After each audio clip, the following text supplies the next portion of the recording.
What's the biggest challenge for raising money for your business? The narrative usually is very light and unrealistic on the market, and like not really showing an understanding of your buyer. I think what I see a lot of people focus on is the niche that they're in and the market, and it's a $5 trillion business.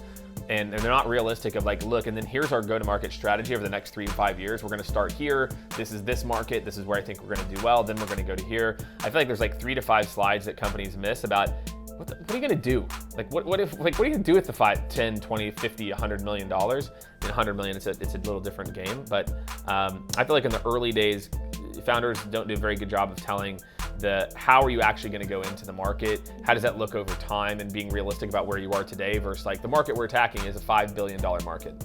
So I think you just have to tell a better story of where you're at today, and showing that you're realistic, you know where you are, and that's the founders, an I invest or fund, and people invest, like that's something that's important to me.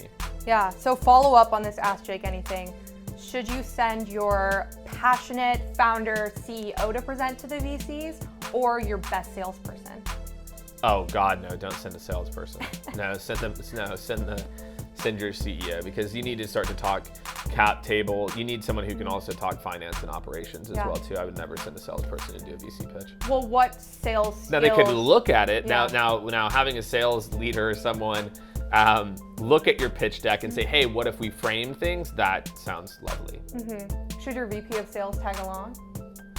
Depends if they're a part of the founding team. If they're a part of the founding team or they came from the industry, if there's a strategic reason why Ryan or Sarah should be there, then sure. If not, no, there's no.